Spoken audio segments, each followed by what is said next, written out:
Samadhi Bhavana ne Vipassana Samadhi Bhavana sura Siết tỉ nghiအောင်လေ့ကျင့်ပြီးပွားများအထောက်ခြင်းမိမိရဲ့စိတ်အာယုန်တစ်ခုတည်းပေါ်မှာတည်ငြိမ်အောင်ရှေးဥစွာအထောက်ပြီးတဲ့အခါမှာဝိပဿနာလို့ခေါ်တဲ့အများမြင်သလိုမြင်တာမဟုတ်ဘဲနဲ့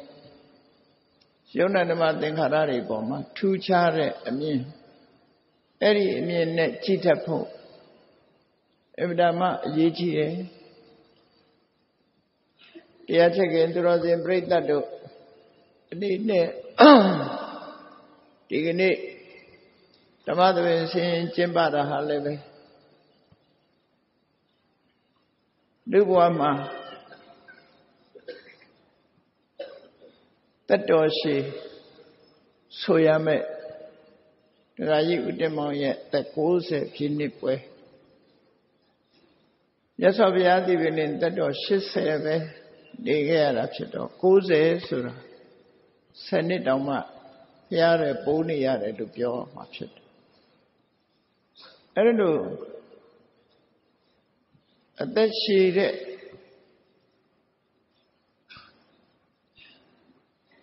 ကျောင်းဒကာကြီးဦးတင်မောင်ရဲ့မွေးနေ့အမှတ်တရအဖြစ်ဆင်ကျင်းပပြည့်လို့တာဖြစ်လို့မိမိတို့ဘဝလေးမှာတန်ဖိုးရှိတဲ့တရားနှလုံးသွင်းမိမှုကအရေးကြီးတယ်ဖြစ်တယ်ပေါ့မြတ်စွာဘုရားသာသနာနဲ့ပတ်သက်ပြီးတော့ဒါနကောင်းမှုလည်းလုပ်လို့ရတယ်သီလလည်းစောင့်တည်ရတယ်သမထဘာဝနာဆိုတဲ့သမာဓိလုပ်ငန်းကိုကြိုးပမ်းအထောက်လုပ်လည်းရတယ်အဲ့ဒီထဲမှာမြတ်စွာဘုရားပွင့်လာမှသိခွင့်ရတဲ့ကုသိုလ်တရားကတော့ဝိပဿနာဘာဝနာကုသိုလ်ပဲဖြစ်တယ်ပေါ့ဘုရားဟောမှသိရတာမို့ပြောရမယ်ဆိုလို့ရှိရင်မြတ်စွာဘုရားဟောသမျှရှေ့ပိုင်းမှာဒါနအကြောင်းပဲဟောသီလအကြောင်းပဲဟောသမထကျင့်စဉ်တစ်ခုပဲဟောမြတ်စွာဘုရားမပွင့်ခင်ကသူတော်စင်တွေဟောပြောထားတဲ့ဤစနစ်နဲ့မြတ်စွာဘုရားဟောပြောတဲ့ဤစနစ်ချင်းဟာတူညီနေတာတွေ့ရမှာဖြစ်တယ်အခြေခံအားဖြင့်တူညီနေတာဖြစ်တယ်သို့တော်မြတ်စွာဘုရားမပွင့်ခင်ကသမထဘာဝနာလို့ဆိုတဲ့တမာတိကျင့်စဉ်ရဲ့ဟိုဘက်ကိုရောက်အောင်မသွားနိုင်ကြဘူးမြတ်စွာဘုရားပွင့်လာတဲ့အခါမှာဝိပဿနာလို့ခေါ်တဲ့ထူးခြားတဲ့အသိဉာဏ်ရအောင်လုံးနိုင်လာတာဖြစ်တယ်ဒါကြောင့်မို့လို့မိမိတို့ရရှိထားတဲ့ဘဝလေးမှာဝိပဿနာတရားကြိုးစားအထောက်အမှာဖြစ်တယ်ဒီကနေ့ညဓမ္မသဘင်ဆင်ကျင့်ပနေတဲ့ဌာနကလည်းပဲဆင်မြရှင်သာသနာမဟာစီသာသနာရိပ်သာအတွင်းမှာဆင်ကျင့်ပတာဖြစ်တယ်ဆင်ကျင့်ပနေတဲ့ဓမ္မယုံကြီးကလည်းအရိယဝါဒဓမ္မယုံလို့ဆိုအရိယပုဂ္ဂိုလ်တွေနေထိုင်တဲ့နေရာလို့ဆိုတဲ့အဓိပ္ပာယ်ရတဲ့အရိယဝါဒအဲ့ဒီအရိယဝါဒမဟာစီဆရာတော်ဘုရားကြီးတို့ဟောထားတဲ့အရိယဝါဒသုတ်တံမြတ်စွာဘုရားဟောထားတာကိုချက်ပြီးတော့ရှင်းလင်းဟောပြောထားတာရှိအရိယာတွေနေထိုင်တဲ့တရားဓမ္မအဲ့ဒီကြောင့်အဲ့ဒီနာမည်နဲ့ပေးထားတဲ့ဓမ္မယုံကြီးထဲမှာအကောင်းဆုံးဖြစ်တဲ့ဝိပဿနာတရားကိုနာယူကြမယ်ဆိုလို့ရှိရင်ပို့ပြီးတော့ကောင်းတော့နော်ဒါနကောင်းမှုလည်းလုပ်ရမှာပဲသီလကောင်းမှုလည်းလုပ်ရမှာပဲသမထကောင်းမှုဆိုတာလည်းလုပ်ရမှာပဲသို့တော့မြတ်စွာဘုရားပွင့်လာမှသိရတဲ့ဝိပဿနာဘာဝနာကောင်းမှုကိုမိမိတို့ရဲ့လူဘဝရရှိနေတဲ့အခိုက်ကာလလေးမှာမလုပ်လိုက်ရဘူးဆိုလို့ရှိရင်အကောင်းဆုံးကုသိုလ်တစ်ခုကိုမလုပ်လိုက်ရသလိုခံစားရမှာဖြစ်တယ်နော်။တမန်ကုသိုလ်တွေတော့လုပ်ကြရပါရဲ့ ဘုရားပွဲမှာသိရတဲ့ဝိပဿနာဘာဝနာဆိုတဲ့ကုသိုလ်မလုံးလိုက်ရလို့ရှိရင်တော့အကောင်းဆုံးကုသိုလ်တစ်ခုကိုရလိုက်ကြမှာမဟုတ်ဘူးလုံးလို့ရတဲ့ကုသိုလ်ထဲမှာဝိပဿနာကုသိုလ်ဟာအဆင့်မြင့်ဆုံးပဲလို့ဒါနဲ့ပတ်သက်ပြီးတော့ဝေလာမသုတ်တံမှာလည်းပဲမြတ်စွာဘုရားဟောထားတယ်တရဏဂုံနဲ့သီလတရဏဂုံသီလကမြတ်ပုံတရဏဂုံသီလတဲ့မေတ္တာဘာဝနာဆိုတဲ့သမထကျင့်စဉ်ကမြတ်ပုံမေတ္တာဘာဝနာဆိုတဲ့သမထကျင့်စဉ်နဲ့အနိစ္စပညာဆိုတဲ့ဝိပဿနာဘာဝနာဟာအမြတ်ဆုံးပဲလို့လုံးလို့ရတဲ့ကုသိုလ်တွေထဲမှာဝိပဿနာကုသိုလ်ဟာကောင်းဆုံးကုသိုလ်ပဲဖြစ်တယ်ပေါ့ဒါကြောင့်မို့ဒီကုသိုလ်ကိုယ်တဏ္ဍာမှာအခိုက်အတန့်တခဏမြပဲဖြစ်ဖြစ်ဝိပဿနာကျင့်နည်းလေးကိုသိပြီးတော့နှလုံးသွင်းဆင်ញင်ရတဲ့အချိန်ပိုင်းလေးပဲဖြစ်ဖြစ်တန်ဖိုးမပြတ်နိုင်တဲ့အကျိုးအမြတ်တွေကိုရရှိကြမှာဖြစ်ပါတယ်။ဘာကြောင့်လို့ဆိုလို့ရှိရင်ဒီဘဝမှာမဖို့နိဗ္ဗာန်မရတောင်ပါပဲ။ယုံနဲ့ဓမ္မသင်္ခါရတို့ရဲ့မမြဲတဲ့သဘောဝိပဿနာတရားနဲ့ဆင်ញင်ချိပြီးထားတဲ့ပုဂ္ဂိုလ်တစ်ယောက်မိမိတို့ဘဝတစ်လျှောက်မှာဘုရားသာသနာနဲ့ကြုံတွေ့လို့ဝိပဿနာတရားဟောလိုက်တာနဲ့တည်းနဲ့ဥက္ကဋိတင်ညူလို့ခေါ်တယ်ချက်ချင်းသဘောပေါက်နားလည်သွားတဲ့ပုဂ္ဂိုလ်ဖြစ်ပြီးထူးခြားတဲ့ဓမ္မတဖို့ရရှိသွားမှာဖြစ်တယ်ကြည့်လေဝိသခာကျောင်းအမကြီးတို့ဆိုတာတရားပွဲမှာတထိုင်တရားနာလိုက်တာနဲ့9နှစ်အရွယ်သောတာပန်ဖြစ်သွားတယ်ဆိုအခုလိုဝိပဿနာကုသိုလ်လုပ်ခဲ့တဲ့စွမ်းတတ္တိချောင်ဖြစ်တာပဲဖြစ်တယ်။ဒါကြောင့်မို့ဒီကနေ့ညတခဏပဲဖြစ်ဖြစ်ဝိပဿနာအသိဉာဏ်လေးဖြစ်အောင်အာယုံပြုပြီးတော့နာယူမှတ်သားကြရမှာဖြစ်တယ်။ဒါကြောင့်မို့တရားကောင်းစဉ်ကိုတမာတိဘာဝနာနဲ့ဝိပဿနာလို့အမပေးထားပြီးတော့တန်ရုပ်ပါဠိတော်ခဏဝကတန်ရုပ်ရသော်ဗျာဟောထားတဲ့ထဲကတမာတိတုတ်တံဆိုတာကိုနာယူမှတ်သားပြီးထိုတမာတိတုတ်တံကိုအခြေခံပြီးတော့ဝိပဿနာဉာဏ်ဖြစ်အောင်ကြိုးစားအထောက်ကြအောင်ဖြစ်တယ်အဲ့ဒီတုတ်တံကိုရသော်ဗျာကရဟန်းတော်တွေကိုဟောခဲ့တာဖြစ်တယ်တရားပွဲစပြီးဟောတဲ့အခါမှာသမာဓိဘိက္ခွေဘာဝေထ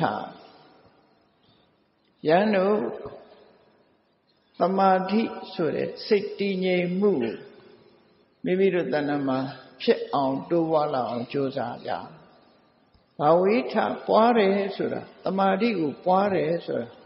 မဖြစ်သေးတဲ့သမာဓိဖြစ်အောင်လုပ်ရမယ်ဖြစ်ပြီးသားသမာဓိတိုးတက်အောင်လုပ်အဲ့ဒီနှစ်ခုပဲအလောက်ကသမာဓိကိုဖြစ်အောင်ကြိုးစားကြဖြစ်လာတဲ့သမာဓိကိုတိုးတက်လာအောင်ကြိုးစားကြလို့သမာဓိခြေခံပြီးတော့ဝိပဿနာဉာဏ်တက်ပုံကိုမြတ်စွာဘုရားဒီသုတ်တံမှာရှင်းရှင်းလေးဟောပေးထားတာဖြစ်တယ်အဲ့တော့သမာဓိဆိုတဲ့သဘောတရားကဘုန်းကြီးတို့တွေခဏစဉ်းစားကြည့်လိုက်ကိုယ်စိတ်လေးကိုထက်လေဝင်လေလေးပေါ်မှာစိတ်ကလေးကိုငြိမ်အောင်ထားကြည့်လိုက်ထိုစိတ်ဟာထက်လေဝင်လေလေးပေါ်မှာမငြိမ်ပဲနဲ့အတိတ်ကအကြောင်းအရာတွေတို့အနာဂတ်အကြောင်းအရာတွေတို့ပြစ္ဆုတ်ပံကြုံတွေ့နေရတာတွေစီတို့ပြေးလွှားသွားလာနေတာကိုတွေ့ရမှာဖြစ်တယ်ကိုယ့်ကိုစမ်းသပ်ကြည့်မှဒါသိမှာဖြစ်တယ်နော်ထွက်လေဝင်လေလေးကိုအာယုစိုက်ပြီးမှတ်လိုက်တဲ့အခါမှာဒီစိတ်လေးဟာထားတဲ့နေရာကိုမနေပဲနဲ့ရုန်းကန်ပြီးတော့အာယုမျိုးမျိုးစီပေါ်မှာခုန်ပြန်သွားလှနေတာတွေ့ရအဲ့ဒါလို့အာယုန်နေရှိရာကိုသွားလှနေတာကိုဥဒိစ္စလို့ခေါ်တယ် လွတ်ပြန်နေတာဒါအကုသိုလ်တစ်မျိုးပဲစိတ်လေးဟာကာမဂုဏ်အာယုန်တွေပေါ်မှာခုန်ပြန်နေမယ်ဆိုလို့ရှိရင်တော့လွတ်ပြန်နေမယ်ဆိုလို့ရှိရင်ဒါဥဒိစ္စဖြစ်နေတယ်လို့ခေါ်ဥဒိစ္စဖြစ်ရင်ဘာဖြစ်လဲဆိုလို့ရှိရင်ဥဒိစ္စဆိုတာနိဝရဏတရားပဲနိဝရဏတရားဆိုတာဘာပြောတာတော့ကုသိုလ်တရားတွေဖြစ်ခွင့်မရအောင်ဆုတ်ပိတ်တတ်တဲ့တရားကိုယ်ရင်နဲ့နှလုံးထဲမှာအသိဉာဏ်လေးမဖြစ်တော့ဘူးမဖြစ်အောင်ဆုတ်ပိတ်လိုက်တယ်ရေမြောင်းကြီးဟာအမိုက်တရားတွေနဲ့ပိတ်နေရေမစီးသလိုပဲကိုယ်ရင်နဲ့နှလုံးထဲမှာဥဒိစ္စဆိုတဲ့စိတ်ထဲမှာလွင့်ပြနေတဲ့သဘာဝတရားတွေဖြစ်နေပြီဆိုရင်ရှင်တဲ့နှလုံးထဲမှာကုသိုလ်ရောက်ဖို့မဖြစ်တော့ကုသိုလ်ကိုပိတ်ဆို့ထားရတယ်အဲ့တော့ကုသိုလ်မဖြစ်ရုံနဲ့မကဘူးဘာဖြစ်တော့ဆိုရင်အတိပညာကိုအားပြော့သွားစေပညာယဒုပ္ပတိကရဏအတိပညာတွေဟာထက်မြက်ပြီးတော့မလာဘူးအားပြော့သွားတယ်ဒါကြောင့်မို့အတိပညာကိုအားပြော့သေးသိမ်မိမ့်မိန်သွားစေတတ်တဲ့ဥဒိစ္စဆိုတဲ့နိဝရဏတရားကိုတမာတိစွမ်းအားဖြင့်ဖယ်ရှားဖို့ကြိုးစားဖြစ်တယ်ဝိပဿနာအထုတ်ပြီဆိုရင်အဲ့ဒီတမာတိစွမ်းအားကိုရှေးဥစွာတိဆောက်ကြအောင်ဖြစ်တယ်ဒါမို့မဟာစီဆရာတော်ဘုရားကြီးတို့ဓမ္မပြေမှာထင်ရှားတဲ့မိုးကုတ်ဆရာတော်ဘုရားကြီးတို့ဆရာတော်ဘုရားကြီးတွေဟာအဆက်ပေါ့ရှေးတုန်းကဒီခေမွန်မှာနာမည်ကြီးခဲ့တဲ့ခေမွန်သုံးကိုင်းကျုပ်ဆရာတော်ဘုရားကြီးတွေတို့ဒီဒေသမှာထင်ရှားကြော့ကြတဲ့ဆရာတော်ဘုရားကြီးတွေဟာတမာရီစွမ်းအားကိုမြတ်စွာဘုရားဟောကြားတဲ့အတိုင်းမိမိတို့ကိုယ်တိုင်သိရှိနားလည်ကျင့်ကြံကြိုးကိုပွားများအထောက်ပြီးတော့ဒီဒေသမှာရှိတဲ့သူတော်ကောင်းတွေကိုလည်းပဲတရားကျင့်စဉ်ဤစနစ်တွေကိုပေးခဲ့တာသိချတယ်ပေါ့ဒါကြောင့်မို့တစ်ချိန်တစ်ခါပြောဖြစ်စေတို့ရဲ့စိတ်တွေဟာအာယုန်ဒီပေါ်မှာလွင့်ပြန်နေတာဟာကောင်းသလားသို့မဟုတ်ကိုထားတဲ့အာယုန်လေးတစ်ခုတည်းပေါ်မှာစိတ်လေးငြိမ်တာကောင်းသလားလို့တွက်ကြည့်လိုက်မယ်ဆိုရင်အာယုန်ပေါ်မှာလွင့်ပြန်နေပြီဆိုလို့ရှိရင်တော့ကိုယ်မှာအခြေအနေဆိုနှစ်ခုဖြစ်တယ်။ဘာဖြစ်လဲကုသိုလ်ကိုယ့်ရင်ထဲမှာမဖြစ်တော့ဘူးအသိပညာတွေဟာဖြစ်ချင်တဲ့အသိပညာတွေမဖြစ်လို့ဖြစ်လာတဲ့အသိပညာတွေဟာအားပြော့သေးသိမ်မှိမ့်မိန်သွားတယ်အဲ့တော့ပညာဆိုတဲ့သဘောတရားကအမှန်တရားသဘာဝတရားကိုသိစွမ်းနိုင်မသိတဲ့မောဟကိုဖယ်ရှားပြီးတော့သဘာဝတရားကိုထိုးရင်းသိတဲ့အမှတ်သားလက္ခဏာရှိလို့အလင်းပြတဲ့သဘောပဲဖြစ်တယ်ဥဒိစ္စလွန်မှုနေပြီဆိုလို့ရှိရင်တော့နိဝရဏတရားတွေနိဝရဏတရားဖြစ်တရားလျော်စွာဆုတ်ပိတ်ပြီးတော့အလင်းအောင်ကိုမှိမ့်မိန်သွားစေပေါ့မှိမ့်မိန်သွားလို့ရှိရင်မြင်နိုင်တဲ့စွမ်းအားဟာရောကျသွားတယ်ဒါကြောင့်မို့လို့မြတ်စွာဘုရားကတရားအထုတ်တော်မယ်ဆိုလို့ရှိရင်တမာဒိန်ဘိက္ခဝေဘာဝေထယဟန်တို့တမာတိကိုဖြစ်အောင်တိုးပွားအောင်ကြိုးစားကြလို့ဒီစကားလေးနဲ့တိုက်တွန်းတာဖြစ်တယ်အဲ့တော့တမာတိမဖြစ်သေးရင်ဖြစ်အောင်လို့မဖြစ်ရင်ဥဒိစ္စဖြစ်မယ်ဥဒိစ္စဖြစ်ရင်အသိပညာတွေအားနည်းမယ်အားနည်းလို့ဘုန်းကြီးတို့တွေဟာဒီအာယုန်နဲ့ပတ်သက်လာပြီးတော့မမြဲတဲ့အာယုန်ကိုလည်းမြဲတယ်လို့ထင်တယ်ဆင်းရဲတဲ့အာယုန်ကိုလည်းပဲချမ်းသာတယ်လို့ထင်တယ်ကိုမပိုင်တဲ့အရာကိုလည်းပိုင်တယ်လို့ထင်အမှန်မသိတော့အဲ့ဒီအမှန်မသိမှုဆိုတာဟာဒီအမှန်မသိခြင်းကြောင့်ယုတ်တည်းအပေတော့ကြသွားတာမဟုတ်ဘူးသို့တော့တဏှာကမလွတ်သည့်အတွက်ကြောင့်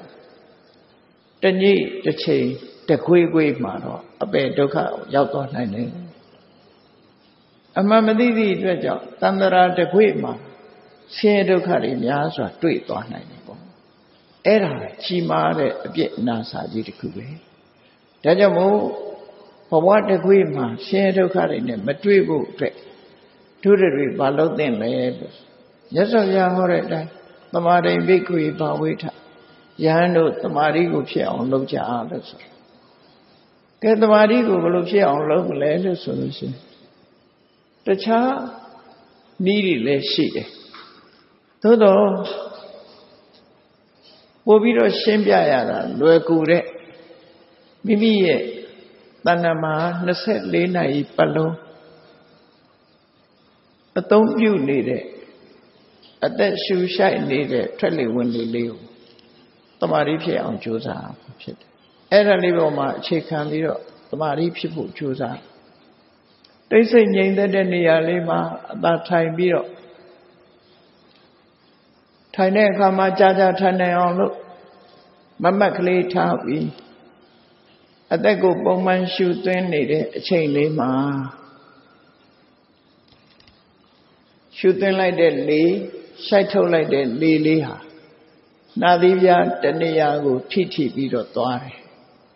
အဲ့ဒီထိထိသွားတဲ့နေရာလေးကိုစိတ်ဆိုင်ထားပြီးတော့ထိရင်ထိမှန်သိတဲ့အနေထားလေးကိုထိတိုင်းသိအောင်စိတ်ကိုလေလေးတိုးထီးတဲ့နေရာပေါ်မှာပို့လွတ်ထားပြီးတော့ငြိမ်အောင်လုပ်နေတာငြိမ်အောင်လုပ်လိုက်လို့10မိနစ်ငြိမ်အောင်လုပ်ဖို့တောင်အလွန်ခဲရင်တဲ့စိတ်တဖြည်းဖြည်းလေ့ကျင့်ပေးလိုက်တဲ့အခါမှာ5မိနစ်ကနေ10မိနစ်10မိနစ်ကနေ15မိနစ်နောက်1နာရီဆိုတဲ့အတိုင်းအတာတစ်ခုထိအောင်ရရှိလာအောင်စိတ်လေးကိုထွက်လေဝင်အာယုပေါ်မှာပို့လွတ်ပြီးတော့တည်ငြိမ်အောင်ကြိုးစားအဲ့ဒါလို့တည်ငြိမ်အောင်ကြိုးစားလို့စိတ်ကလေးဟာထွက်လေဝင်လေဆိုတဲ့လေကလေးကနာသီးပြားထိသွားတဲ့အာယုမှတပါတခြားဘယ်ကိုမှမရောက်တော့ဘူးငြိမ်သက်သွားပြီဆိုရင်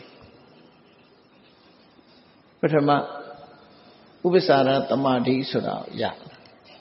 ပ္ပစာရသမာဓိကရင်းတန်လာတဲ့အခါမှာဇံအဆင့်ထိအောင်ရောက်ရှိလာတဲ့အပ္ပနာသမာဓိဆိုဖြစ်တာအဲ့ဒါလို့အပ္ပနာသမာဓိဥပ္ပစာရသမာဓိဖြစ်သွားပြီဆိုရင်လူဟာရှုမှတ်နေတဲ့စိတ်ကလေးကဟိုဒီမပြေးပဲနဲ့ထွက်လေဝင်လေလေးပေါ်မှာယက်တည်သွားတဲ့အခါမှာတကူလုံးငြိမ်းချမ်းပြီးတော့အေးမြသွားအဲ့ဒီအခြေအနေမျိုးထိအောင်ရောက်ရှိလာအဲ့ဒီအခြေအနေကိုရှင်းဥစွာရအောင်ကြိုးစားတာပဲဖြစ်တယ်နော်တမာရိဘိက္ခွေပါဝိထဒီနေရာမှာတမာဓိကို3မျိုးခွဲခြားမှတ်သားတဲ့တယ်ပေါ့ထွက်လေဝင်လေလေးကိုဇံရဲ့အခြေခံလောက်ထိအောင်အာယုစိုက်ထားနိုင်ပြီစိတ်ကလေးကိုအာယုတစ်ခုတည်းပေါ်မှာထိန်းထားနိုင်ပြီဆိုရင်ဥပ္ပစာရသမာဓိလို့ခေါ်အဲ့ဒီဥပ္ပစာရသမာဓိကရင့်ကျက်လာတဲ့အခါမှာကိုထားတဲ့အတိုင်းစိတ်ဟာလုံးဝအာယုတစ်ခုတည်းကနေပြောင်းရွှေ့မသွားအောင်ထိန်းချုပ်နိုင်တဲ့စွမ်းရည်တတိရလာပြီဆိုရင်တော့အပ္ပနာသမာဓိအာယုနဲ့ကိုစိတ်ကိုထည့်သွင်းထားသလိုတစ်ခုတည်းထည့်ထားလိုက်လို့ရှိရင်ပြန်ထွက်မလာတော့ခိုင်မာသွားတယ်ဆိုတွင်းထဲမှာဒုတ်နဲ့စိုက်လိုက်တဲ့အခါမှာရှင်းရငြိမ်မရှိတော့တဲ့သဘောတရားမျိုးအာယုပေါ်မှာစိတ်လေးငြိမ်ချသွားပြီအာယုနဲ့စိတ်နဲ့ဟာရုံးထွက်တာမရှိတော့ဘဲနဲ့တစ်ခုနဲ့တစ်ခုတွယ်ကပ်သွားပြီဆိုလို့ရှိရင်တော့အပ္ပနာသမာဓိဆိုအဲ့ဒီအဆင့်ရောက်သည့်ထိအောင်ကြိုးစားအထောက်အမယ်အဲ့ဒီအဆင့်ကိုမရောက်နိုင်ဘူးအသိဉာဏ်ဖြစ်ဖို့ရာအတွက်တဘာဝတရားတွေကိုဆင်ញင်ဖို့အတွက်အမှန်သိဖို့အတွက်သမာဓိကိုဖြစ်ပွားစေမယ်ဆိုရင်တော့ခဏိကသမာဓိဆိုတာဖြစ်စေရမှာဖြစ်တယ်ခဏိကသမာဓိဆိုတာဖြစ်တဲ့အခိုက်ကလေးမှာတည်ငြိမ်တော့အောင်လုပ်တဲ့သဘောလေးဖြစ်ခိုက်ကလေးမှာအာယုံဆိုတာပြောင်းလဲနေတာဖြစ်လို့ယုံနဲ့ဓမ္မသင်္ခါရအာယုံလေးတွေဟာ ဖြစ်တဲ့အခိုက်ရှိတယ်တည်တတ်တဲ့အခိုက်ရှိတယ်ပြတ်သွားတဲ့အခိုက်ရှိတယ်ရပ်နေတာမဟုတ်ဘဲနဲ့ဖြစ်တဲ့အခိုက်တည်တတ်သွားတဲ့အခိုက်ပြတ်တဲ့အခိုက်အဲ့ဒီအခိုက်အတန့်လေးတွေပေါ်မှာစိတ်ကလေးဟာတခဏလေးတခဏလေးတည်ငြိမ်သွားတဲ့အနေအထားမျိုးရောက်ပြီဆိုရင်ခဏိကသမာဓိအဲ့ဒီခဏိကသမာဓိဆိုတာလေးရအောင်တော့ကြိုးစားမှာဖြစ်တယ်။ဘာကြောင့်လို့ဆိုရင်ခဏိကသမာဓိမပါရင်ဝိပဿနာမဖြစ်ဘူး။ဥပ္ပဇာရသမာဓိနဲ့အပ္ပနာသမာဓိမပါလဲဝိပဿနာဖြစ်နိုင်သေးတယ်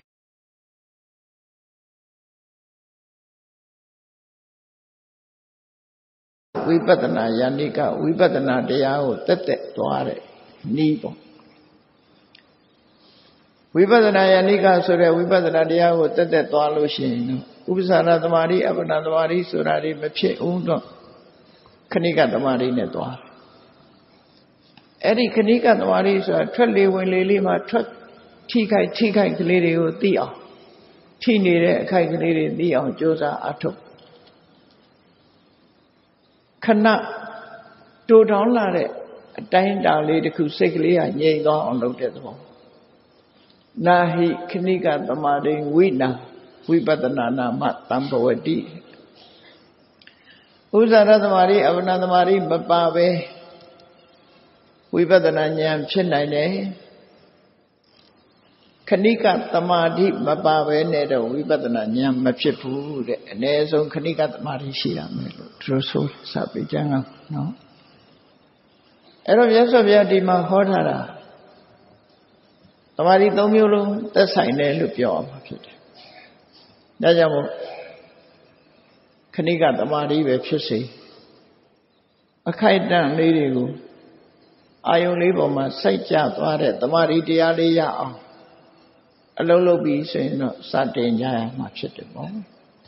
အဲ့ဒါကိုရည်ညွှန်းပြီးမြတ်စွာဘုရားကသမာဓိဘိက္ခဝေဘာဝေထယဟန်တို့သမာဓိတရားကိုဖြစ်အောင်ကြိုးစားကြဖြစ်ပြီးရင်တိုးတက်လာအောင်ကြိုးစားကြဒါဖြင့်သမာဓိဖြစ်လာလို့ရှိရင်ဘလို့အကျိုးရှိမှာတော့အကျိုးမရှိရင်ဘယ်သူမှမလုပ်ရှင်ဘူးပေါ့အဲ့တော့ဘလို့အကျိုးရှိမှာတော့လို့ဆိုမြတ်စွာဘုရားဆက်ဟောသမာဟိတောဘိက္ခဝေဘိက္ခုယထာဘူတံပသနာတိအာယုံလေးပေါ်မှာသမာဓိရှိသွားပြီဆိုတဲ့ယဟန်ဟာတဲ့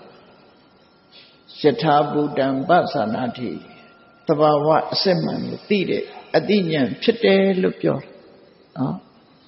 အဲ့တော့သမာဓိမရှိရင်အသိဉာဏ်မဖြစ်ဘူးသမာဓိရှိမှအသိဉာဏ်ဖြစ်တယ်အရေးကြီးဆုံးကအသိဉာဏ်ဖြစ်ဖို့အရေးကြီးတယ်ယထာဘူတံ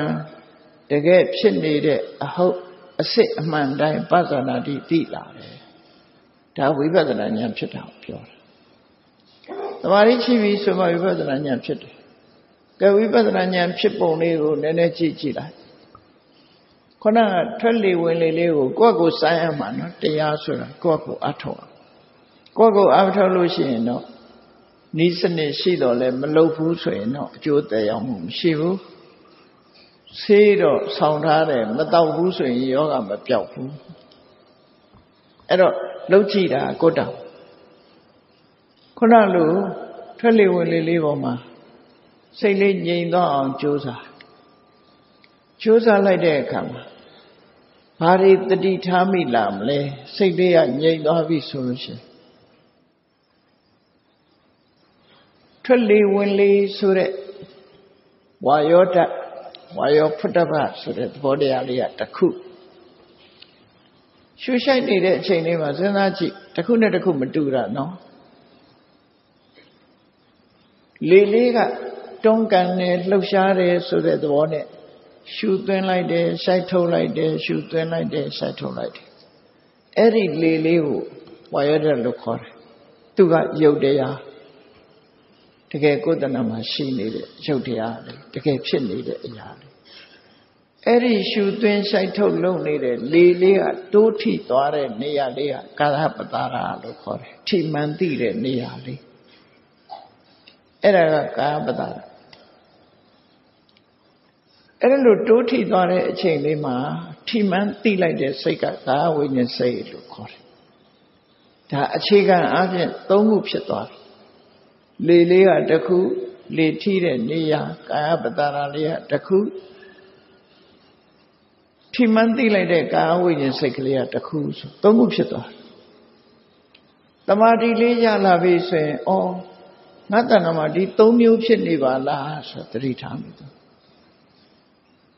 အဲ့၃မျိုးကိုမြတ်စွာဘုရားကဘယ်လိုဟောရတော့ဆို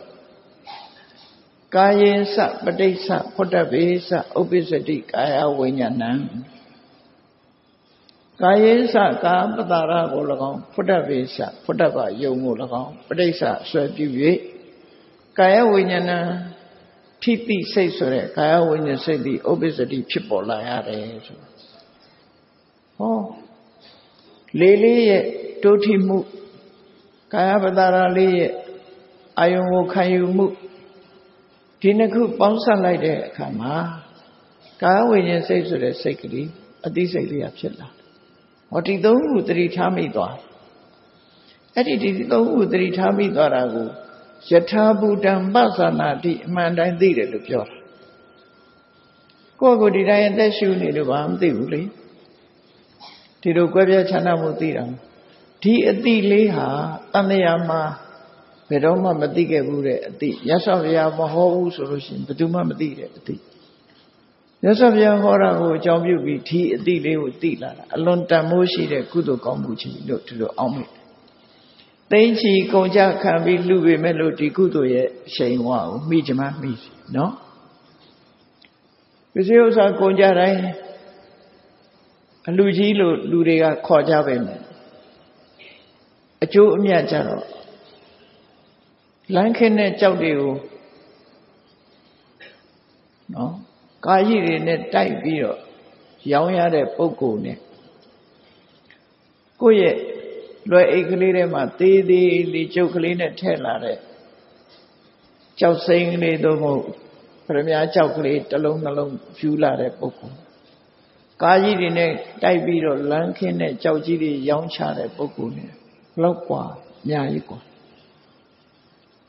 ကာအစီ100 200ရောင်းချတာကြောက်လေးတစ်လုံးရောင်းချတဲ့တန်ဖိုးမမိဘူးလေ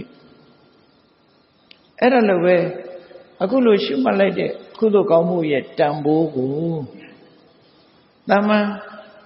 ဒါနကောင်းမှုတွေတမန်သီလကောင်းမှုတွေကမမိနိုင်ဘူးလို့ပြောတာနော်မမိနိုင်ဘူးအဲ့တော့တို့တွေဟာလမ်းခင်းတဲ့ကြောက်ကိုပဲရောင်းနေကြမလားပရမညာယရဏပိုင်ဆိုင်အောင်လုပ်ပြီးဒါကိုပဲရောင်းမလားလို့ကိုယ့်ကိုစဉ်းစားရမှာဖြစ်တယ်ပရမညာယရဏလို့တန်ဖိုးရှိလာတဲ့အတိတစ်ခုကိုရအောင်ယူလိုက်ဖို့လမ်းခင်းတဲ့ကြောက်ပေါ်မှာရင်ပျော်မွေ့မနေပဲနဲ့ပရမညာယရဏလို့တန်ဖိုးရှိတဲ့အရာတစ်ခုသိအောင်ကြိုးစားအထုတ်သင့်တယ်ပေါ့သာသနာတော်နဲ့ကြုံတွေ့တဲ့အချိန်မှာဒီအသိဉာဏ်လေးရအောင်ကြိုးစားအထုတ်ရမယ်ဒါကိုဆိုလိုတာပေါ့နော်တမဟိတောယထာဘူတံသာနာတိပတ္တိထိတဲ့ပို့ပြီးတော့သိသွားမယ်အသိတွေလာအောင်ပေါ့နော်အဲ့တော့မြတ်စွာဘုရားဒီသုတ္တမှာဝိပဿနာဉာဏ်ဖြစ်ပုံလေးကိုခန္ဓာ၅ပါးနဲ့ဆက်ဆက်ပြီးတော့ဟောသွားတယ်ခန္ဓာ၅ပါးနဲ့ဆက်ဆက်ပြီးတော့ဟောတယ်ခန္ဓာ၅ပါးဆိုတာခြုံငုံပြောလိုက်တာဖြစ်တယ်ရုပ်ဆိုင်ရာအလုံးကိုရူပခန္ဓာစိတ်ထဲမှာခံစားချက်မှန်သမျှကိုဝေဒနာခန္ဓာ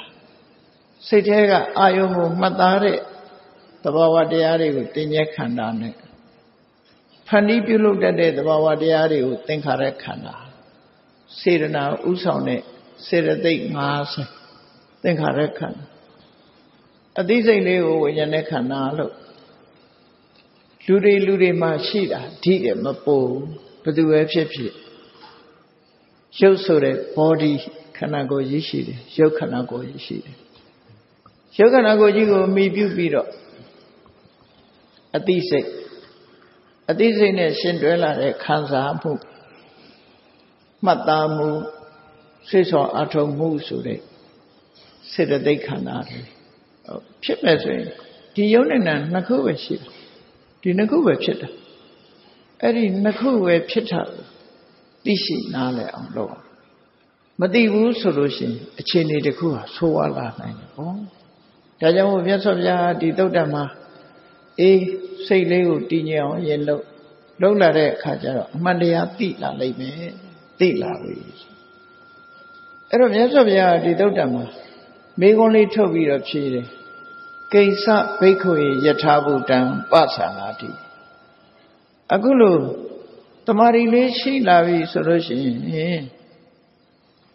အမှန်ကန်ကိုသိတယ်ဆိုတာဘယ်လိုအမှန်ကန်နေဘယ်အမှန်ကန်တွေကိုသိတာလဲအဲ့ဒီမေခွန်းကိုထုတ်တယ်အဲ့တော့အမှန်ကန်လို့ဆိုတာဘာကိုပြောတာလဲလို့ဆိုတော့မြတ်စွာဘုရားကအဖြေပေးတာရူပတ္တသမုဒိယေသအထင်ကမေသယထာဘုဒ္ဓံပသနာတိကိုယ်တဏ္ဍမှာယုတ်တရားလေးတွေဘလို့ဖြစ်လာတယ်ဆိုတာဖြစ်ကြောင်းတရားကိုလည်းသိတယ်ယုတ်တရားလေးတွေဘလို့ချုပ်ငြိမ်းသွားတယ်ဆိုတာချုပ်ငြိမ်းကြောင်းတရားကိုလည်းသိတယ်ဖြစ်လာတာကိုလည်းသိတယ်ချုပ်သွားတာကိုလည်းသိတယ်ဖြစ်ကြောင်းတရားကိုလည်းသိတယ်ချုပ်ကြောင်းတရားကိုလည်းသိတယ်ဆိုဒီအသိနှစ်ခုသိတာထို့တူပဲစိတ်ခန္ဓာမှုလေးဟာဘာကြောင့်ဖြစ်လဲဘာကြောင့်ချုပ်သွားလဲမှတ်သားမှုတင်ညာလေးဟာဘာကြောင့်ဖြစ်သွားလဲဘာကြောင့်ချုပ်သွားလဲစိတ်ဆော်မှုဆိုတဲ့သင်္ခါရသဘောတရားတွေဟာဘာကြောင့်ဖြစ်ပြီးဘာကြောင့်ချုပ်သွားလဲဝိညာဉ်ဆိုတဲ့အသိစိတ်လေးဟာဘာကြောင့်ဖြစ်ပြီးဘာကြောင့်ချုပ်ရသလဲဆိုအဲ့ဒီချုပ်ကြောင်းတရားဖြစ်ကြောင်းတရားနဲ့ချုပ်ကြောင်းတရားကိုသိလာဒီနေရာမှာဖြစ်လာတာကိုလည်းသိတယ်ချုပ်လာတာကိုလည်းသိတယ်ဆိုတဲ့အဓိပ္ပာယ်နှစ်ခုမှတ်သားထားဖို့အဲ့တော့ဒီစကားကအလုံးစုံကိုပြောလိုက်တာခုနထွက်လေဝင်လေနဲ့ကြည့်လိုက်ထွက်လေဝင်လေလေးကိုမှတ်နေတဲ့အခါမှာကြည့်ဝါယောဆိုတဲ့လေရှူရှိုက်တဲ့လေလေးကဖြစ်ပေါ်လာတယ်စိတ်ကြောင့်ဖြစ်ပေါ်လာသူ့ရဲ့အကြောင်းတရားကစိတ်ပဲစိတ်မရှိတော့လို့ရှိရင်လူဟာအသက်မှမရှိတော့တာနော်အဓိကနန္တရားကြောင့်အသက်ရှူတယ်အဲ့တော့စိတ်တစဝါယောစိတ်ကြောင့်ဖြစ်လာတယ်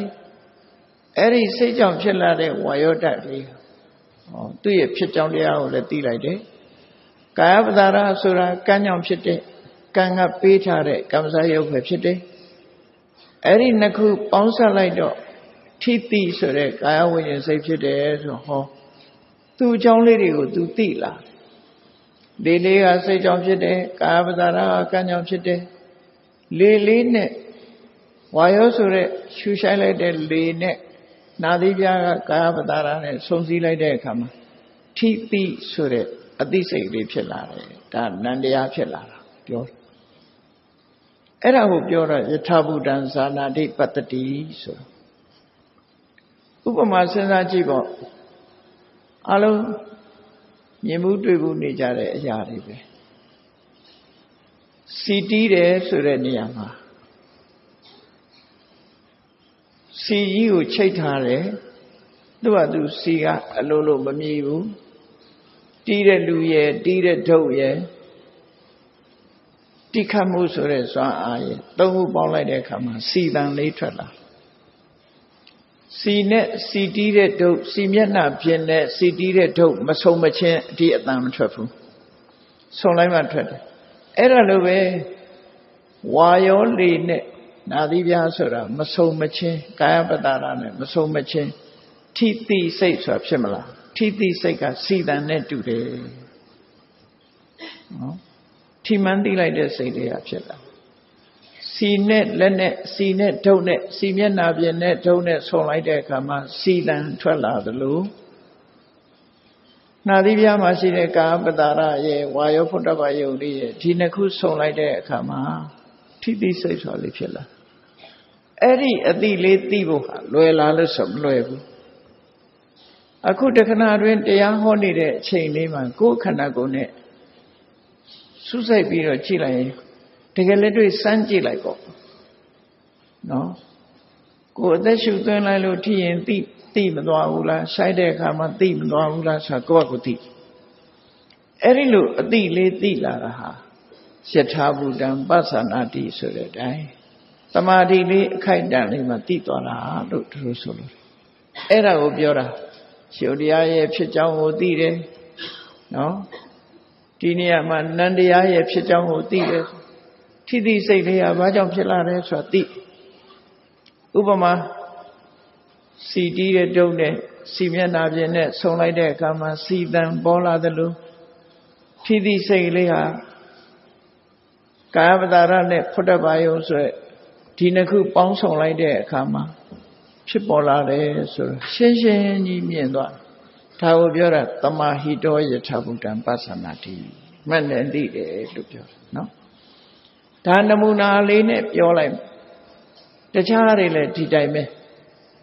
မျက်စိနဲ့အစင်းဆုံလိုက်တဲ့အခါမှာမြင်သိစိတ်ပေါ်တယ်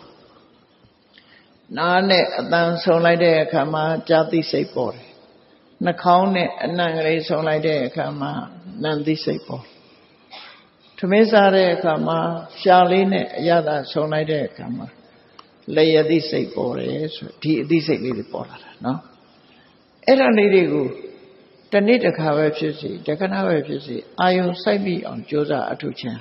ဝိပဿနာပဲဖြစ်တယ်ပေါ့ဒါမို့ဝိပဿနာဆိုတာဟာစခန်းဝင်မှအထောက်ရတာမဟုတ်ဘူးကိုယ်အိမ်မှာလည်းကိုယ်အထောက်လို့ရဝိပဿနာအလုပ်ဆိုတာစိတ်အလုပ်သာဖြစ်တယ်ပေါ့အဲ့တော့အကြာကြီးထိုင်နိုင်တာကိုလည်းပဲဝိပဿနာလို့သွားမအောင်မေ့လေးနဲ့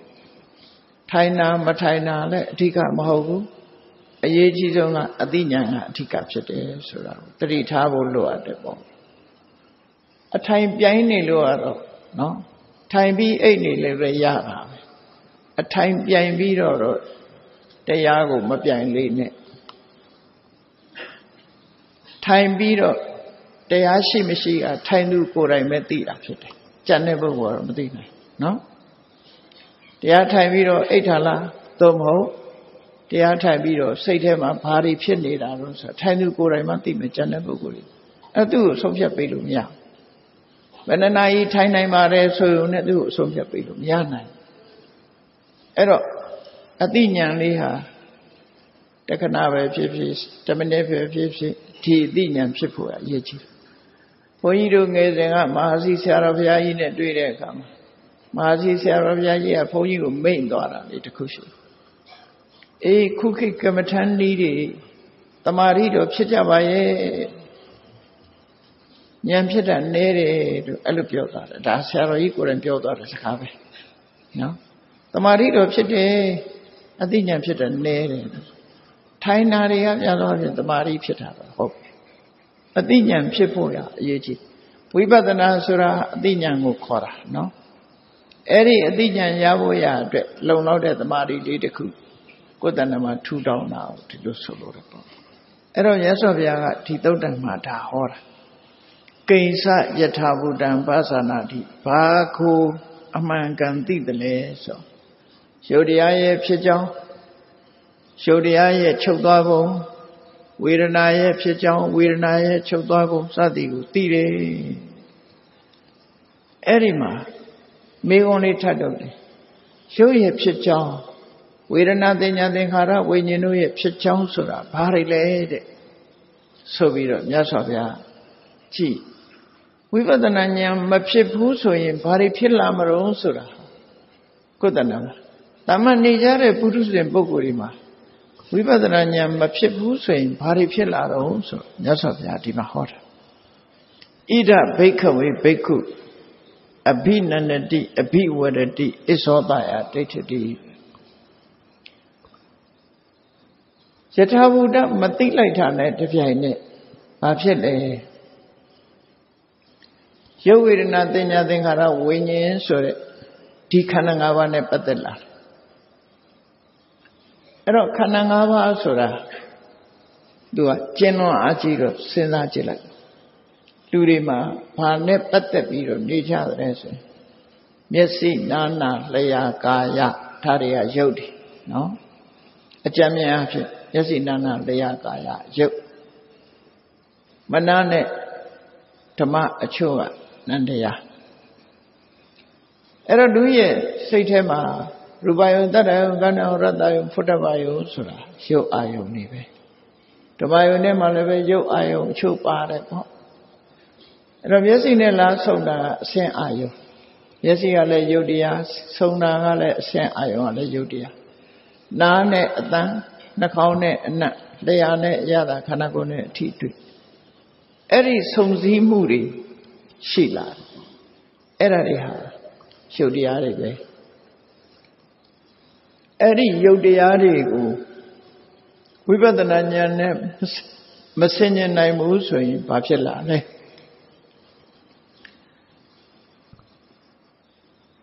ဖြစ်ပေါ်လာတဲ့ရုပ်တရားတွေဥပမာမဲ့လူတိုင်းဟာမျက်စိလေးရှိတယ်မျက်စိရှိတော့ပြင်ပကမြင်စရာအာယုန်တွေကိုမြင်ရတယ်နားရှိတော့အတန်ကြားရတယ်နှာခေါင်းရှိတော့အနံ့ရတယ်လျှာရှိတော့အရသာသိလာခန္ဓာကိုယ်ရှိတော့အထိတွေ့တွေသိလာအဲ့ဒီနေရာမှာမျက်စိနဲ့မြင်တဲ့အဆင်းအာယုန်ပေါ်မှာလူတွေဟာဝိပဿနာဉာဏ်နဲ့မရှုနိုင်ဘူးဆိုရင်ဘာဖြစ်သွားတော့မြင်လာတဲ့အဆင်းအာယုန်ကိုအဘိနန္ဒတိနှစ်သက်သွားတယ်ဆွဲလန်းသွားတယ်လိုချင်စရာအာယုံဆိုရင်လိုချင်တဲ့စိတ်တွေဖြစ်သွားတယ်ဒါပြောတာနော်မျက်စိနဲ့မြင်လိုက်တဲ့ဟာတွေပါပစ္စည်းဥစ္စာမြင်လို့ကိုလိုချင်တဲ့ပစ္စည်းဆိုရင်လည်းမြင်တဲ့အာယုံပေါ်မှာနှစ်သက်မှုတွေ့တာမှုတွေဖြစ်သွားတယ်လူ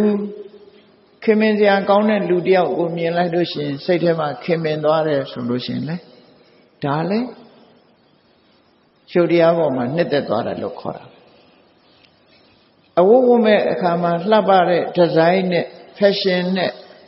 ကိုကြိုက်တဲ့အယောင်လေးနဲ့အသွေးလေးနဲ့ဒါမြင်လိုက်ရင်လည်းလူကကြိုက်သွားပြန်နော်ပတ်စံတွေ့ရင်လည်းကြိုက်သွားတာရွှေတွေငွေတွေတွေ့ပြန်လည်းကြိုက်သွားတာကားတွေ့လည်းကြိုက်စရာတွေအကုန်ရှောက်ပြောမယ်ဆိုအများကြီးပဲအဲ့ဒီအရာတွေပေါ်မှာဘယ်အရာကိုပဲကြိုက်တာပဲဖြစ်စေမျက်စိနဲ့မြင်တဲ့အဆင့်အာယုံကိုကြိုက်တာပဲဖြစ်စေနားနဲ့ကြားရတဲ့အတန်ပေါ်မှာကြိုက်တာပဲဖြစ်စေအတန်လည်းကြိုက်ကြတယ်လေဒီအတန်ကြိုက်လို့မှတစ်ချက်ကလေးနဲ့တစ်ချင်းနားထောင်ကြတာအိမ်တိုင်းဟာချီစရာလေးနဲ့နားထောင်စရာလေးနဲ့နော်နေကြတာပဲမဟုတ်လားအနံ့ဆိုတာလည်းပြောမဖြစ်ဘူးမွေးကြိုင်တဲ့အနံ့မှန်သမျှရောင်းလို့မလောက်အောင်ရှိတဏ္ဍခါတော်ကြီးတွေကုံသွားလည်းပဲနော်ဘလောက်ပဲဆိုင်လောက်တယ်လို့ရှိမှမဟုတ်ဘူးဟောဒီနာဘောဓိတစ်ထောင်သောဝယ်တဏ္ဍခါတွေရအောင်အဲ့တော့အနတ်ဘက်ကလည်းပဲလူတွေကသဘောကျလျှာဘက်ကတော့မပြောနဲ့မျိုးတွေဘာတွေမှာဆို restaurant ဆိုထမင်းဆိုင်ကြီးတွေဒီကနေ့ခေတ်ကြည့်လိုက်မယ်ဆိုလို့ရှိရင်လက်ဖက်ရည်ဆိုင်တွေကကြီးပြီးကျယ်ဆုံးပဲအကျယ်ဆုံးနဲ့လူအစီဆုံးဟာလက်ဖက်ရည်ဆိုင်တွေဖြစ်တယ်ရှင်နွေးချမ်းလားအဟွာလားတော့မသိဘူးအရေတော့အရေပဲရှင်နွေးကြရတဲ့မှာလက်ဖက်ရည်ချမ်းရောက်နေသလား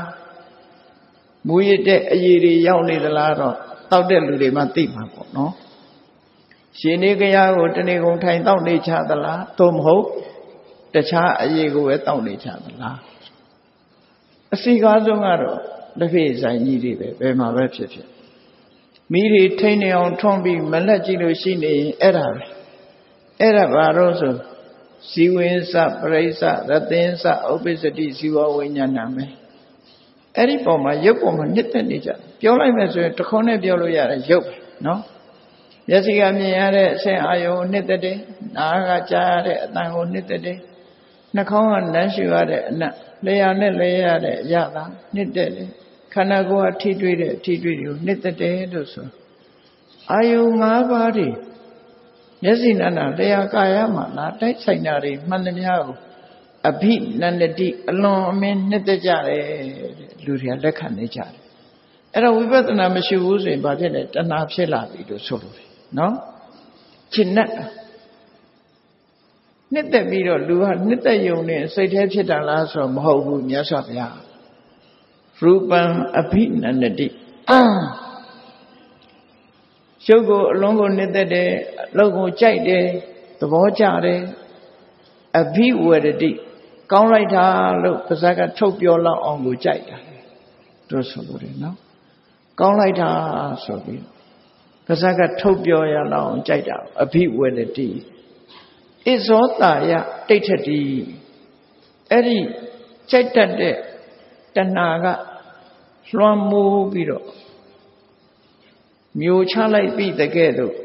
ကိုယ်ရင်ထဲနှလုံးထဲရောက်သွားပြီးတော့စွဲသွားတယ်ဟောအဲ့ဒါလောက်ထအောင်ဖြစ်တယ်ပထမကြိုက်တယ်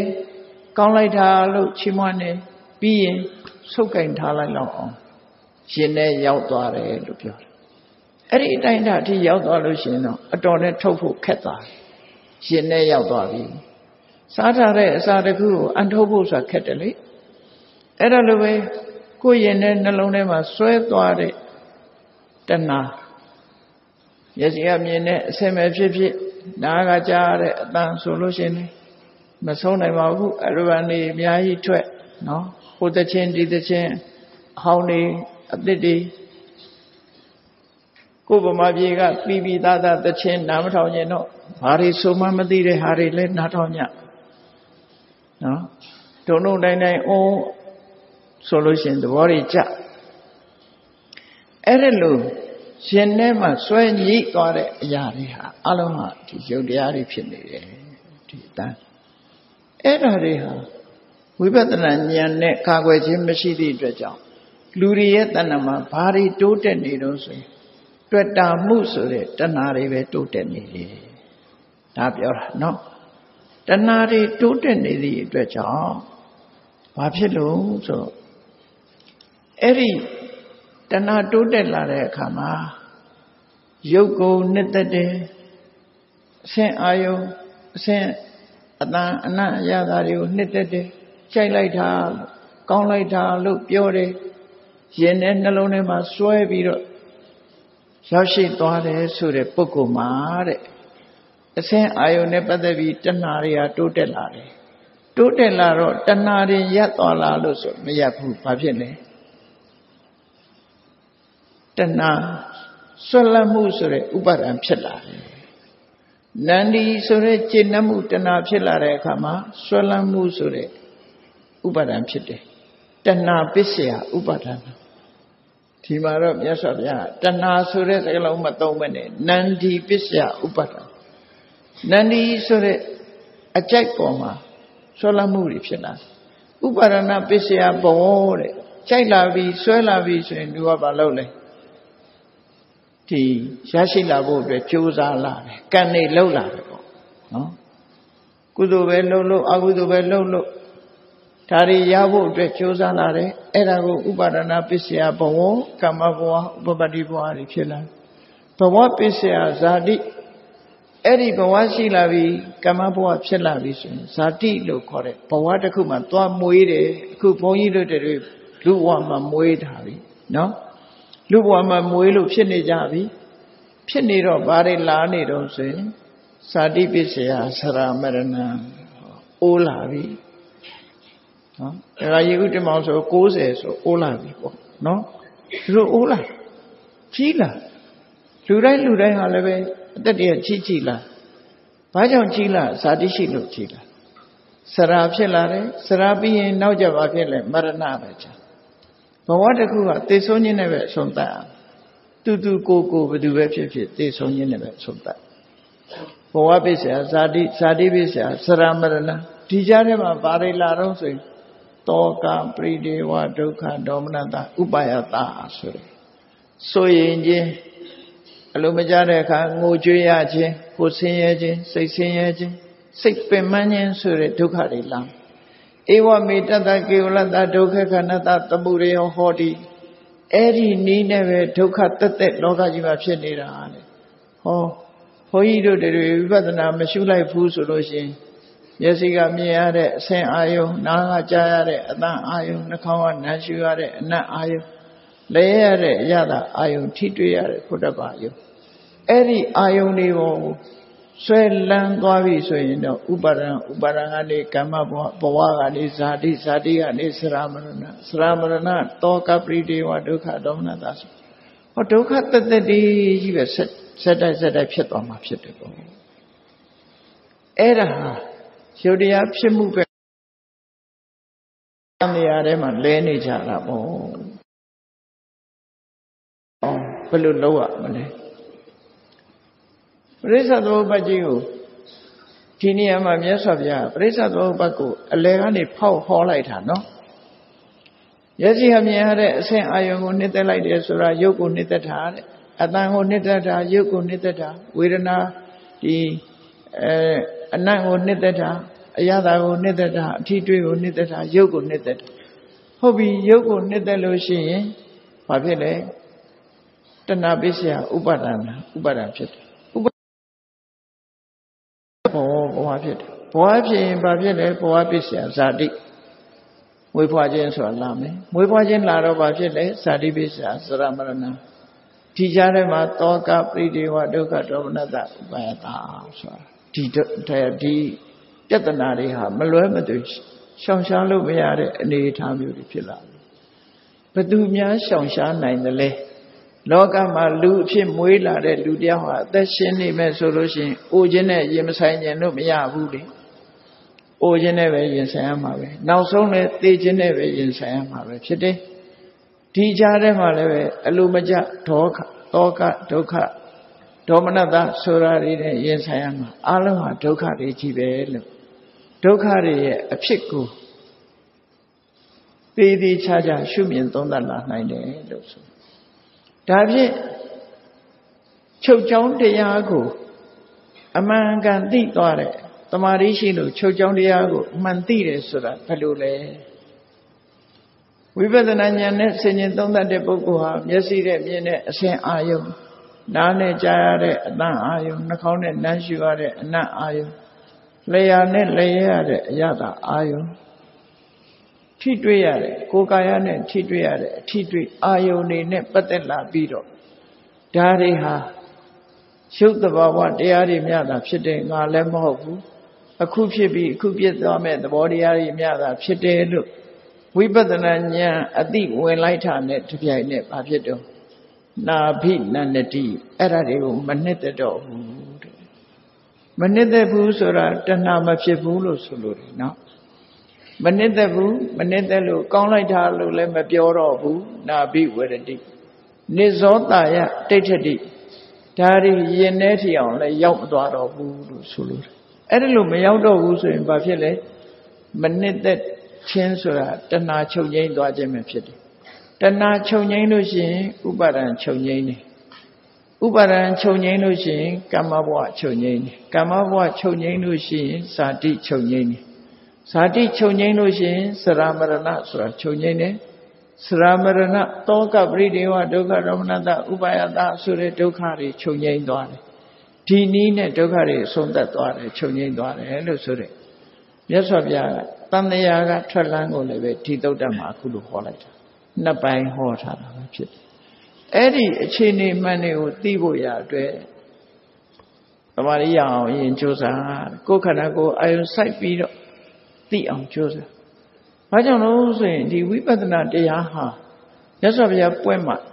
ဘုရားဟောမှလာပေါ်မြတ်စွာဘုရားဟာ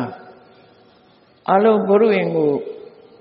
ဖတ်ဘူးနာဘူးတဲ့ပုဂ္ဂိုလ်တွေများပါလေ29နှစ်အရွယ်မှာတောထွက်ပြီးတော့ဒီမတရားနိဗ္ဗာန်ကိုတွေးဖို့ရအတွက်ဆရာတွေစီလိုက်ပြီးတော့ချင်းကပ်လိုက်တဲ့အခါမှာသမထကျင့်စဉ်ပဲပေးနိုင်ရတယ်ဝိပဿနာကျင့်စဉ်ကိုဘယ်သူမှမပေးနိုင်အဲ့တော့ဝိပဿနာကျင့်စဉ်ကြတော့ဘုရားလောင်းကသူကိုယ်တိုင်ထိုးရင်းဉာဏ်နဲ့စမ်းသပ်ပြီးတော့ကျင့်တာဖြစ်တယ်ဟောအဲ့ဒီဝိပဿနာကျင့်စဉ်ကျင့်လိုက်မှဘုရားဆိုတာဖြစ်တယ်ဒါကြောင့်မို့ပြိဋိဘံစံဃာနီးမှာမြတ်စွာဘုရားအတိပင်ဟောခဲ့တာဖြစ်တယ်52နှစ်တဲ့သူ့ဘဝတသက်တာ52နှစ်52နှစ်ဆိုဒီမှာနော်ဒီတရားရှာတာ29နှစ်တောထွက်တာမဟုတ်လားအဲ့တော့29နှစ်ကနေစပြီးရေတွက်တာတရားကျင့်တာက6နှစ်ခိုတော့ကတော့လူဘဝလူစည်းစိမ်ခံစားနေတော့တရားနဲ့ဝေးနေသေးတယ်ပေါ့နော်အဲ့တော့တရားစတင်ရှာမိတာက6နှစ်ဖရာအဖြစ်နဲ့က45နှစ် 6နှစ်နဲ့45နှစ်ကိုပေါင်းလိုက်တဲ့အခါ52နှစ်အဲ့ဒီ52နှစ်အတွင်းမှာတဲ့ဝိပဿနာတရားကိုတစ်စိတ်တစ်ပိုင်းလေးတောင်ဟောနိုင်တဲ့ပုဂ္ဂိုလ်မရှိပါဘူးလို့ပြောတာဒါကြောင့်မို့ဘုရားရဲ့ရခင်ကျွတ်တင်ပြီးတော့တရားသူသမထကျင့်စဉ်ကိုအောင်မြင်ပေါက်ရောက်နေကြတဲ့အာလာရကာလမှာဥဒကရာမပုဒ္ဒတို့ဆိုတာတွေဟာသမထကိုစွမ်းစွမ်းတမန်အောင်မြင်ပေါက်ရောက်ပြီးဖြစ်တော်လဲပဲ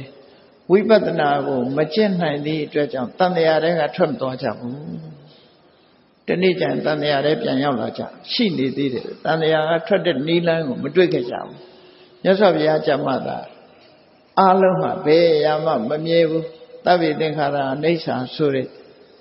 ဒီအတိပြုချက်နဲ့အတိညာဏ်ကိုရသွားမှဝိပဿနာတရားကိုရမှကိလေသာတွေကကုန်သွားတာဖြစ်တယ်ပေါ့ဒီအတိကိုမသိသေးသမျှကိလေသာဆိုတာမကုန်ကိလေသာမကုန်ရင်ကံတွေဟာအကျိုးပေးနေဥမှာပဲကံတွေအကျိုးပေးနေလို့ရှိရင်ကံရဲ့အကျိုးတရားတွေဖြစ်နေလို့ကိလေသာဝကြောင့်ကာမဝတ္တေဖြစ်တယ်ကာမဝကြောင့်ဝိပါကဝတ္တေဖြစ်ဆိုပြီးတော့ဝတ်လဲနေတယ်ဆိုတာအဲ့ဒါကိုပြောတာတချို့ကသူများလှုပ်လို့ကိုယ်လှုပ်ခံရတာတော့ပဲဝတ်လဲတယ်ထင်တာမဟုတ်တန်တရားဝတ်ထဲကထွက်မရတာဝတ်လဲတာနော်ဝတ်လဲတယ်ဆိုတော့မဆုံးနိုင်တဲ့ခေးကြီးကိုရှောင်နေတာ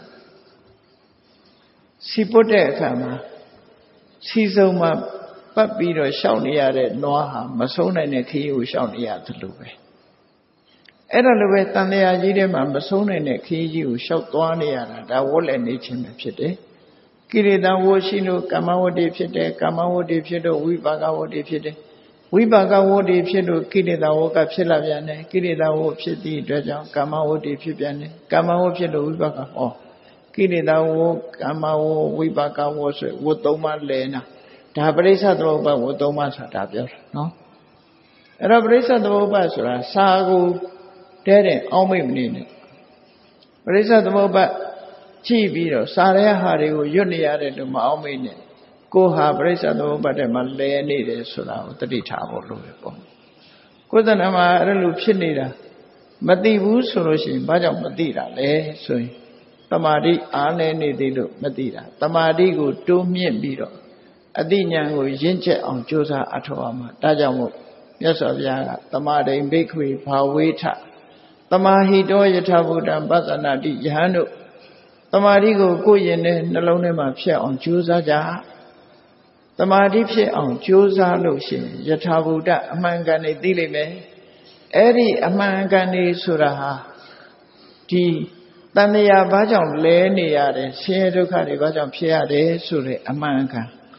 ဘယ်လိုလုံးမှခြုံငိမ့်နေဆိုတဲ့အမှန်ကန်သမုဒယနဲ့အထင်ကမှတန်တရားလဲလန်းနဲ့တန်တရားချုပ်လန်းဒီနှလန်းကိုကွဲကွဲပြားပြားပိုင်ပိုင်ခြားခြားကြီးသိသွားမှဟောဒီဖြစ်ဥနာတိတန်တရားစဝန်းကြီးတဲ့ကလွတ်ကင်းသွားမှဖြစ်တယ်အဲ့ဒီလိုမဟုတ်ဘူးဆိုရင်တန်တရားထဲမှာတဝဲလဲလဲနဲ့ရှိနေကြအောင်မှဖြစ်တယ်ဆိုတာဒီအချက်ကိုဒီသုတ်တံမှာမြတ်စွာဘုရားရှင်းလင်းဟောကြားတာဖြစ်ပါတယ်တရားချစ်ခင်သူတော်စင်ပြိဿပေါင်းတို့သမာဓိဘာဝနာနဲ့ဝိပဿနာရုပ်တရားတွေကိုဝိပဿနာရှုနိုင်ပြီဆိုတဲ့အခါမှာဝိပဿနာဆိုဒီမှာသဘာဝတရားရဲ့သဘာဝလက္ခဏာကိုစတင်ပြီးတော့ရှုခြင်းပဲဖြစ်တယ်သဘာဝတရားရဲ့သဘာဝလက္ခဏာကိုသိပြီးတဲ့အခါမှာတာမညလက္ခဏာလို့ဆိုတဲ့အိဋ္ဌဒုက္ခအနတ္တအချင်းရာကိုသိမြင်ခြင်းဖြစ်တယ်အဲ့ဒီကနေတဆင့်တက်သွားတဲ့အခါမှာသဘာဝတရားတွေရဲ့မမြဲတဲ့သဘောဆင်းရဲတဲ့သဘောကိုမပိုင်တဲ့သဘောတရားတွေကိုသိရှိနားလည်ပြီးရှင်တဲ့နှလုံးထဲမှာတွေ့တာမှုနဲ့စွဲညှိပြီးတော့မနေပဲနဲ့အလုံးပေါ်မှာတွေ့တာမှုတွေကင်းပြတ်သွားပြီဆိုရင်တော့ဝိပဿနာရဲ့အလုပ်ဟာကိလေသာတွေကိုယောပါသွားစေတာဖြစ်လို့ဝိပဿနာတရားအထွတ်ထိပ်ရောက်သွားလိုက်တာနဲ့တပြိုင်နက်ဝိပဿနာကနေပြီးတော့မဉ္ဇဉ်အဆင့်ကိုရောက်ရှိသွားစေတာဖြစ်တယ်ရှေ့ပိုင်းကအထုဒ္ဓပုပ္ပဘာကမက်လို့ခေါ်တဲ့ဝိပဿနာအသိဉာဏ်တွေရရှိပြီးတဲ့အခါမှာနောက်ပိုင်းကမဉ္ဇဉ်ဆိုတဲ့မတရားကိုရရှိကြမှာဖြစ်တယ်အဲ့ဒါလို့ရရှိမှကိုယ့်ရဲ့ရင်ထဲနှလုံးထဲမှာစွဲနေတဲ့ကိလေသာဆိုတဲ့တဏှာဆိုတဲ့အစွဲဟာ ငြိမ်းသွားမှာဖြစ်တယ်အဲ့ဒီတဏှာအစွဲမငြိမ်းတဲ့မြတ်တောကစသည်မငြိမ်းဘူးတဏှာအစွဲငြိမ်းမှတောကစသည်ငြိမ်းမှာဖြစ်တယ်ဆိုတဲ့မြတ်စွာဘုရားရဲ့အနှစ်ချုပ်တရားဒေသနာတော်ကိုနာယူမှတ်သားပြီးတော့မိမိတို့ရရှိထားတဲ့ဘဝမှာတို့တွေဒီအသိဉာဏ်လေးရအောင်ကြိုးစားအထောက်ကြမှာဖြစ်တယ်လို့ကိုယ်စီနှလုံးသွင်းပြီးသမာဓိဘာဝနာနဲ့ဝိပဿနာတရားကိုကြိုးစားအထောက်နိုင်ကြပါစေကုန်သတည်း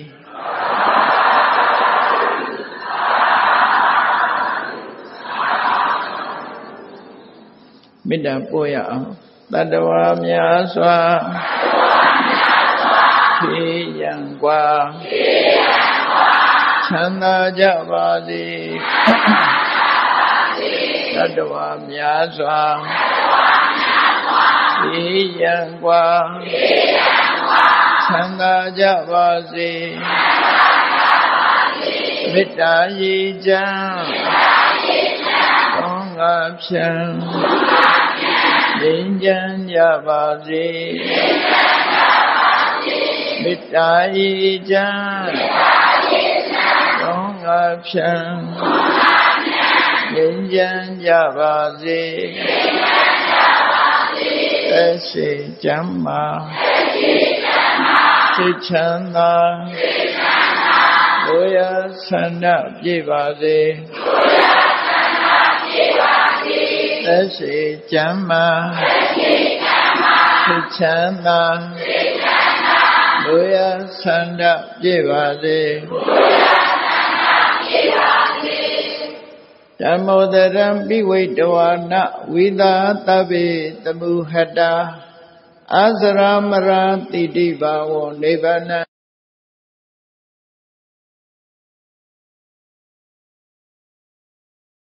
ဒီအေတရားစေကို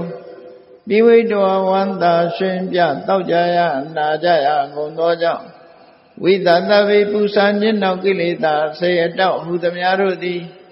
သမုဟတပိဉ္ကြဘက်တွင်ရေမတင်တဲ့ကဲ့သို့ကင်းစင်လွင်ပြောက်ပြီးမရအောင်ပယ်ဖြောက်အကုန်သည်ဟွန်တုစင်စစ်မသွေဖြစ်ကြပါစေကုန်သတည်းအစရမရံအိုခြင်းလဲကွာနာခြင်းလဲကင်းသေးခြင်းလဲရှင်းထသောတိတိဘဝကိလေသာဟုပုခတိကင်းကြီးရာအစစ်ဖြစ်ပေထသောနိဗ္ဗာန်နိဗ္ဗာန်ဟုခေါ်အေးမြို့တော်သို့သာရောတရားချစ်ခင်စိတ်ကောင်းဝိညာသူတော်စင်များတို့သည်ယန္တုပါရမီအစစ်စစ်မြင့်တဲ့မြင့်၍မလင့်ပုံသေးဆက်ရောက်တော်မူကြပါစေကုန်သတည်း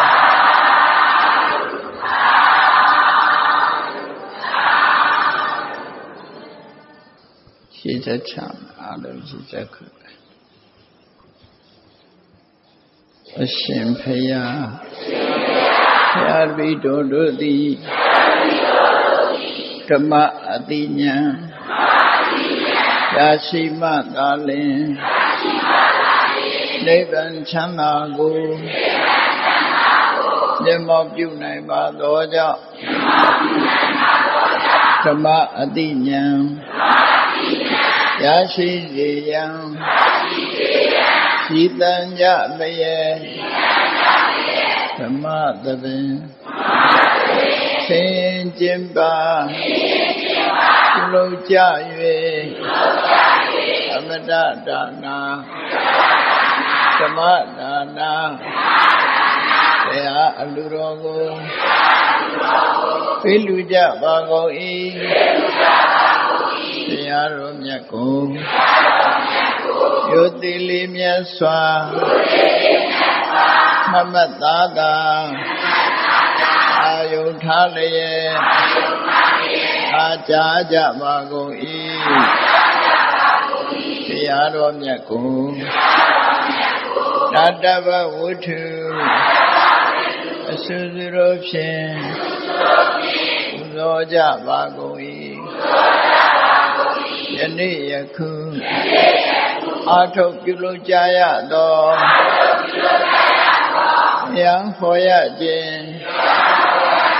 ဓမ္မဒေသနာတရားနာရခြင်းဓမ္မသဝနာ တရားတော်ကိုပေးလူရခြင်း